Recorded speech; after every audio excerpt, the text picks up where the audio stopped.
properly quick, this car. Wow. Welcome back to Fuel Up Classic. Now, if you haven't subscribed already, please do. It makes all the difference.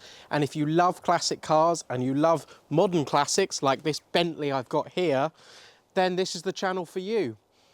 And that brings us swiftly on to today's video, which is of course all about the mighty Bentley Continental GT. This is the one with the 6-litre W12 twin turbocharged engine. And join me as we have a really good look round the car. I'll talk you through why it was such an important car for Bentley at the time, what it's like to actually drive one of these cars 20 years on from when this was first made its debut in 2003. And crucially, I don't think I'm alone in spotting that these cars are temptingly cheap to buy now, and we'll be discussing whether that's a gamble that's worth taking.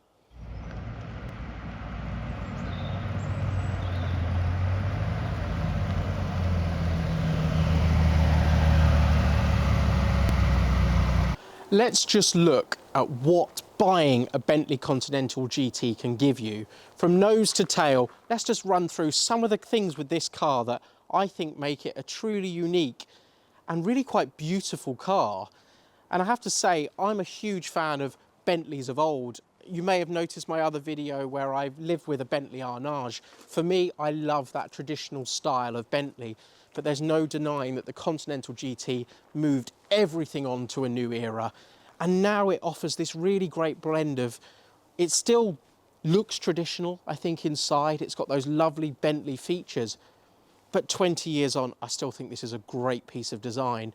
This particular car is a Mulliner spec car, which is actually what I would be searching out for as well. It just gives those extra features inside. You've got these beautiful wheels, 20-inch alloys on this one, and you'll see behind it massive brake discs, because this car weighs quite a lot, and there's a lot of weight to bring to a stop, especially if you're up anywhere near exploring the top speed of this car. This roofline and how it slopes all the way back on the car and those bolstered rear arches are really a great styling cue to Bentleys of the 1950s, the original Continentals as such. I've just never noticed it before, and I think it's a fantastic piece of design. And even now, 20 years on from this car's debut, I think it looks really, really good. And if you want something that just looks ever so slightly more modern, remember that this car was facelifted in about 2010, where they changed the rear lights, they also changed the front as well, and they updated the interior. That feels like an even more modern car. So you could go for one of them for not a huge amount more money than the original Mark I Continental GT. I think it's a great piece of design. There's no denying that picking up one of these cars for £25,000, £30,000 for the very best, it's an awful lot of car for the money. But really, we need to take it out for a drive, see how it performs, see if it can still cut the mustard in 2023, and crucially, decide whether it's worth someone spending their hard-earned money on one of these as a weekend toy, or if you can stomach the fuel bills, live with it on a daily basis.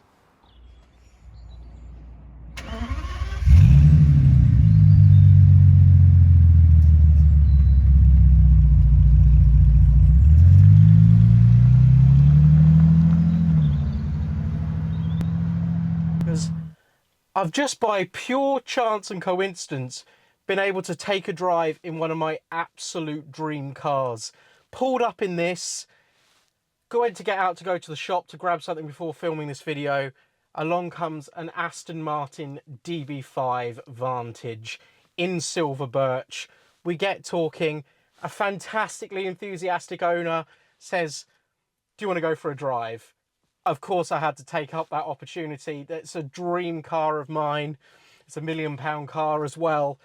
And we just went for a drive around some of the beautiful country lanes around here. And you could see how passionate he was about the car. And we also got talking about the Bentley. And he was really impressed with this car as well, which, when you consider this value of this car is probably maybe £35,000, his near £1 million. Well, I take it as a huge compliment if someone also takes the time to admire this when they're driving one of the most beautiful cars ever created. But anyway, this video is all about the Continental GT. It's a car that deserves lots of praise. It also, we've got to talk about the realities of it. These are cheap now. They're cheap, possibly for a reason, and there's always going to be an element of a gamble when you're thinking about buying one of these, or if you take the plunge and you buy one and use it regularly. But let's take it out for a drive, and I'll talk you through what this W12 Continental GT is like on some of my favourite roads. And there's two things I've noticed actually since living with this car for a little while now. Two slight annoyances about it. One, it's a keyless car, but I'm so used to just having the key in my hand when I get in, but there's absolutely nowhere in here to put the key. And I know that's a first world problem. It doesn't really matter. But there's no cubby hole or anything. There's just a tiny ashtray down here. So you have to constantly sort of find yourself reaching to put it in your pocket. It's a bit weird. I don't really understand why they did that. The second one, these seat belts. The pre-tensioner on them is incredibly sensitive. So jump in a bit of a hurry, go to pull the seat belts, and they'll constantly lock. And then you have to let them go all the way in to come out again. I've done it almost every single time that I've stepped into this car. And I'm sure once you live with it for a longer period of time, you just get used to it. But it is slightly annoying. Anyway, let's take it out for a drive. And the first thing you'll notice with this car, especially when you compare it to Bentleys of old, is start this car up, you're aware that there's quite a bit of power under that bonnet. It's quite shouty. The exhaust note sort of rumbles through the cabin, and you can hear it from quite a distance away as well outside. It isn't a car really for the shy and retiring. And that kind of surprised me a bit because I'm used to a Bentley being quite subtle, quite understated. Not so much with the Continental GT, but this car is all about the driving experience, so let's go.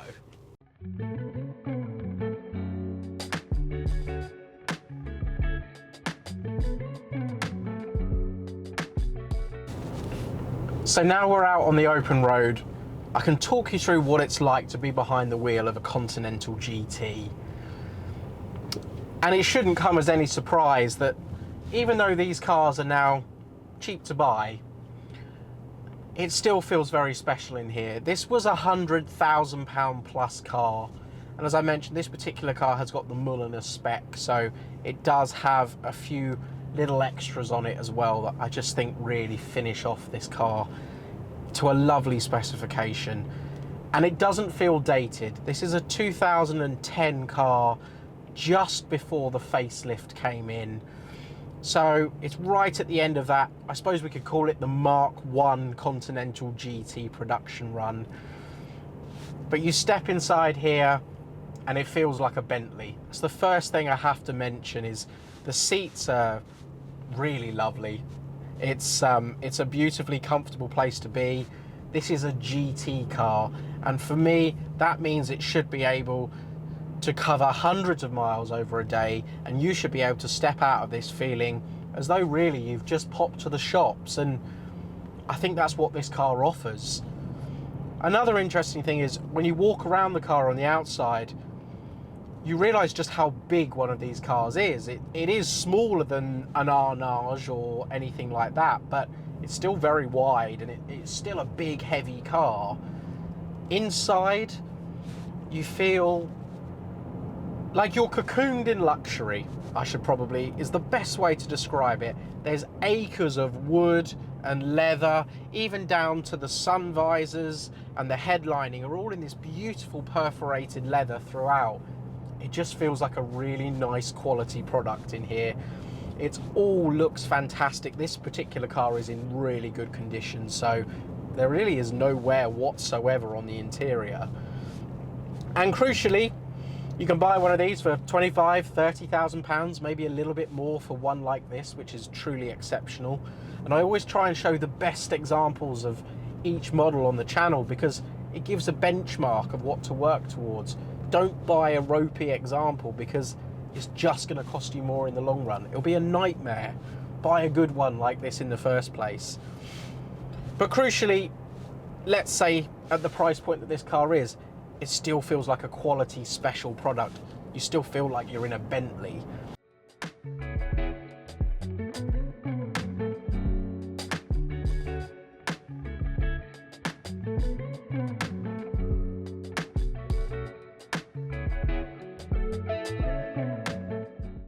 And that engine, I was surprised at actually how loud the exhaust note was on startup. It isn't subtle at all.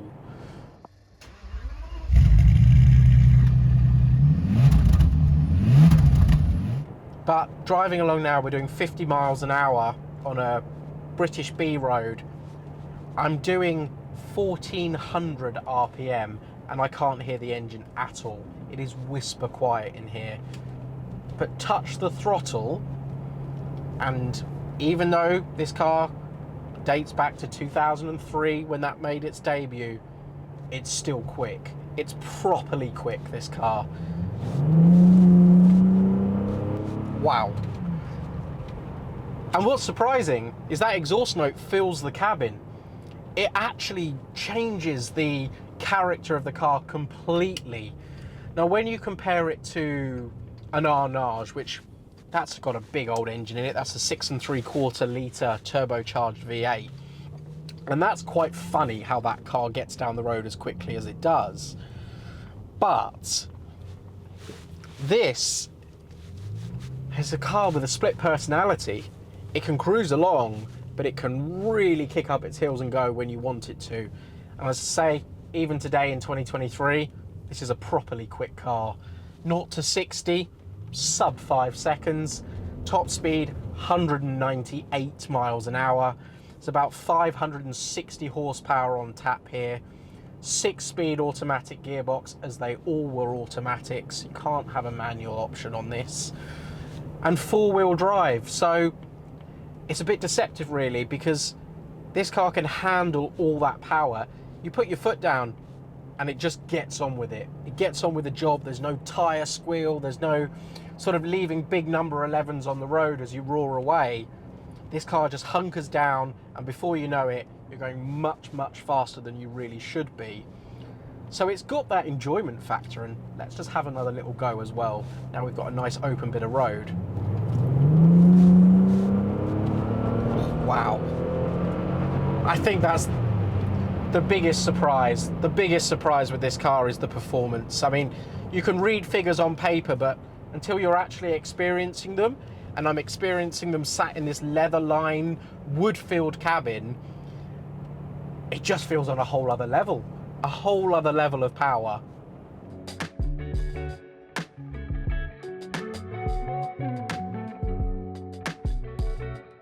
We've all seen how cheap you can pick up a Continental GT now. Is whether 20 years on and depreciation has done its thing, whether this car still feels special. Because especially Bentleys in particular, they tend to go through a bit of an image problem when they get to a certain age, and this was a car that was favoured by footballers and rappers. If you remember things like MTV Cribs, this car was always outside in the mid-2000s of those big Beverly Hills mansions. And it did wonders for Bentley in terms of their image, and it really did do its job of creating a whole new client base for Bentley. And there's a reason that last year Bentley reported their best ever sales on record, because they're still producing the Continental GT. Yes, it's massively moved on, but that new GT is a beautiful looking car. It's their bread and butter car, I would say. They sell thousands of them. And it all started with this. The Continental GT, launched in 2003, it kind of moved Bentley away from a very awkward time of the late 90s, early 2000s, where VW and BMW were in a bit of a bitter lock with each other about who had the rights to Rolls-Royce and Bentley.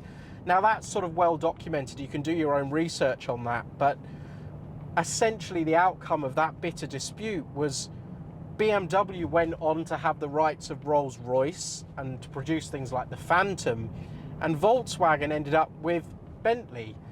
And they wanted to take Bentley in a very different direction. They wanted to move it away from basically being a more driver-orientated version of a Rolls-Royce saloon, which is kind of what Bentley were for many years before, and move them into a whole new market, a younger audience, a cheaper car to buy, but one that would still absolutely be up there with Ferraris, Porsches, and really with the big boys, with the supercar league as well in terms of performance. And that's what this car did and still does today.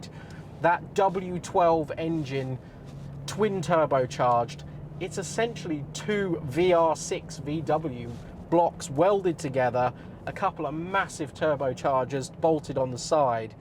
And that's what helped create this car as a supercar. For me, it's a great blend of performance and luxury, and those are the two things that I always associate with Bentley.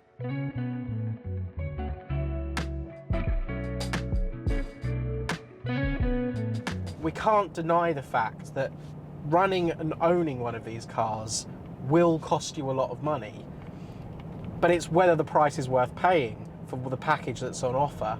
That's really the question you have to ask yourself if you're considering one of these. You've got to budget the fact that I'm currently doing 14.3 miles per gallon. So it's going to cost you about £160 to fill up the tank, and that's not going to last very long.